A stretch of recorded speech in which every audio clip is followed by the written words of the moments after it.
Welcome back. Of course, it's time to look through the major stories making headlines across Africa this morning. We're going to be starting with the Daily Trust newspapers.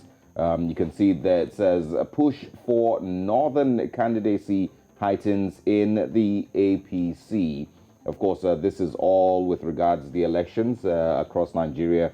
Today also says IPOB kills two soldiers, raises court secretariat in Anambra. I saw that story yesterday. Pretty shocking and very, very sad. And there needs to be, of course, more conversations as to, ending the menace, violence across the southeast, mostly in Anambra and a few other places at this time. For presidential, 30 governorship aspirants pick PRP forms. That's also on the Daily Trust this morning. And of course, I took this one earlier. 2023 presidency push for Northern candidate Heightens in the APC. Promoters, prisoners of power, says Tinubu's camp will lose if South is schemed out, says Ndume. And also, it also says it will create political problems, not disintegration, says Professor Fagi. EFCC arrests Accountant General Idris, and that's one of the biggest stories that happened or came out in the last few hours. Accountant General Idris over 80 billion naira fraud. Oh, wow. One thing that I always, would say is, when you hear figures like this, it's definitely not just one person who's involved with, a crime like that. 80 billion naira, one person didn't just, walk into an office and take it. A lot of hands have, been greased. A lot of people have also come into play in this, mismanagement of funds. But we'll see how it goes. Ganduje reconciles with Barrow, shelves senatorial bid. Bread, gas push Nigeria's inflation to 8th-month high. And also prison officials killed trader over cigarette in Kano. All right, we also have Joe hanging in there to also quickly share some stories with us. Thank you, guys. Good morning, guys. Thanks for having me. Taking a look at the front pages this morning, and a shocking one you just mentioned, Osarage, right there. The stories, we're seeing a lot of upheavals in different parts of Nigeria. I wonder what the other front pages of the papers will have. So I'm throwing it back to you, Olive. Indeed. Let's move from Lagos, Nigeria to Kenya. And on the big page of the Daily Nation here, we see strength of a woman. We see the photo there, and it says return of the Iron Lady. With a nomination by Raila Odinga yesterday to be his running mate, Martha Wangari Karua, the Iron Lady of Kenyan politics, who ran the country's justice ministry during one of its most trying periods, now stands a credible chance of being only a heartbeat away from power. Now, this is Decision 2022. If you want to find out the details of this, the front page of the Daily Nation. Now, still on the front page of the Daily Nation in Kenya, Me Too, Kalonzo's last-minute entry into presidential race. It seems that this is an African thing. We like last-minute things, and we like running for power. We're seeing here that Kalonzo's new vehicle to the presidency after ditching Raila Odinga's Azimio coalition yesterday, and this new vehicle is Oka. Forcing a runoff, Wiper leader makes good his threat to quit Azimio should he not be named Raila's running mate, raising the possibility of a presidential race stalemate on pages 6 and 7. Now, yesterday we took this story as well, the update in Somalia and how they have re-elected the Somalian, one-time Somalian president. He was the first Somalian president to win a second term. Mohammed has promised to transform Somalia into a peaceful country that is at peace with the world. But of course, he inherits from Famajo a devastating drought and a long-running fight with Al-Shabaab in several regions. We still have here a few more stories, 3 more stories, and I'll call it a wrap here. In the business area, we have Malili Ranch ghost return to hunt Ndemo. Now, 2 more stories. Analysis, there's an article here it says, other than loyalty, what do Karua and Gajadua bring to the table? That's on page 7. Now, this particular story I'm about to take is very interesting, and I'd like to hear Joe's thoughts on this as well as Osaoge's thoughts. This story is on page 12. It says, sweet victory for man who sued to get back bride prize. It was just 3 cows and a goat, but for 52-year-old Wilberforce Murunga of Kitale, the right to have them back after his marriage with his wife hit the rocks meant closure.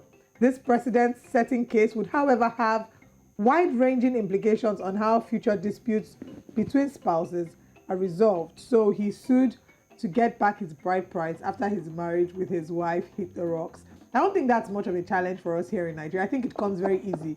I mean, common sense. I think that once the marriage hits the rocks, you return the bride price in peace. Well, 3 cows and 1 goat, you said?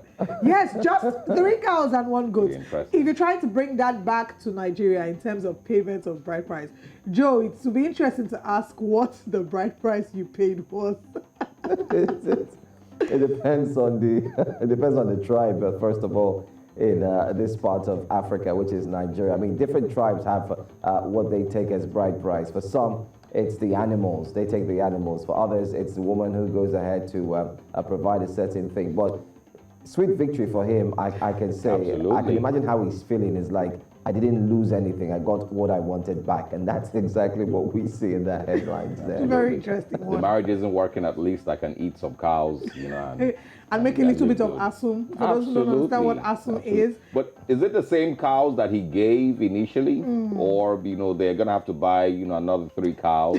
So simply put, it just nullifies the marriage proposal and arrangement.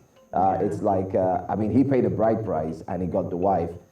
Regardless of the situations that took place, after it took place, it's like going back and saying, we're no longer interested, we're not doing this marriage anymore. And then he gets his bride price back. So it's sweet victory for him. But what led to this story is what will shock you when you read that story inside of the paper there. I mean, what comes to mind for me is the question, will the day ever come when people will get married without the payment of bride price? And I ask this because we're seeing more and more people pushing for gender equality and saying the woman is not a chattel, she's not a property to be owned. Why are you paying the bride price? These conversations are starting to pick up. And I wonder, I suggest we take this topic up here on Breakfast Central. ooh, that'd be nice. Okay, Absolutely. great. I mean, but, you know, I'll quickly just say it's tradition. It's not necessarily payment.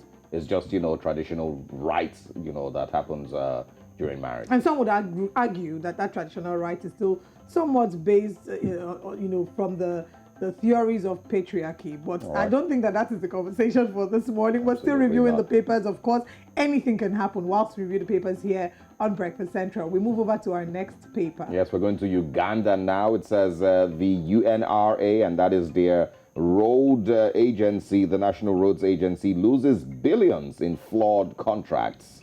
Also says Prosper, cash handouts, the answer to poverty. That question is very relevant in many places, including here in Nigeria, where you see people being handed, you know, certain amounts of cash in the marketplaces. So once again, Prosper, cash handouts, the answer to poverty. We can also find on the Daily Monitor, ADF terror suspect charged, and a few others. FDC supporters demand police vacate Besigye home. And I think I can just squeeze in one more. It says here, police to film Omoro by-election. Those are the big ones on the Daily Monitor all the way in Uganda this morning. All right, we'll be taking our next paper, which is First News. A big story here. Blasphemy. 34 lawyers to defend Deborah's killers in court. Of course, Rita Omodia took the update of the story whilst we looked at the news headlines. As magistrate remands suspect in Sokoto prison, respect other religious beliefs, Khan advises Christians. Imo traditional ruler escapes death as police foil IPOB attack on palace.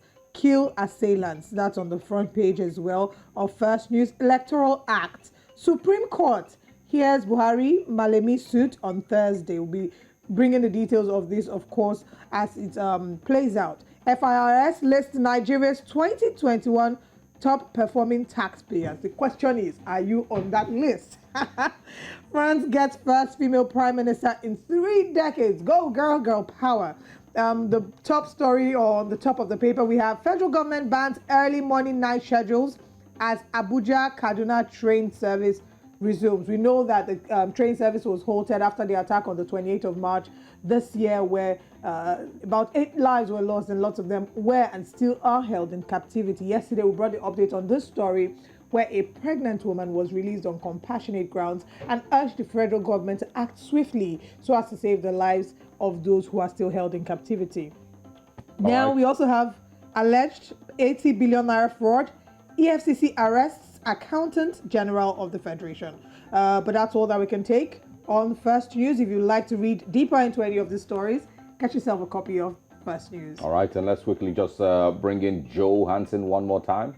Yeah, I mean, great stories there you have in the First News. I think one breaking story is what you will have on the top story, which definitely is forthcoming, the arrest of the AGF. 80 billion naira. It's shocking, and everyone is still talking about it, especially this morning. That day you have it on the front pages as well. One of the story that caught my attention on the First News front page there is that which has got to do with the promotion of the former EFCC bosses. Now, they have been promoted to AIGs and others, which means that you still have the same persons in the system.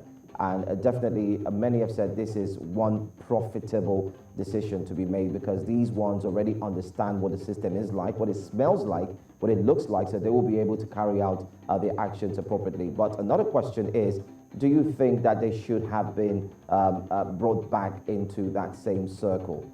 Do you think others should have been given a chance? So many questions, though. I mean, that includes, Maybe. you know, the former chairman, Yeah. Ibrahim Magu. You know, of course, remember the controversy surrounding his exit from the EFCC. But, you know, interesting, it's Nigeria, and it always is interesting.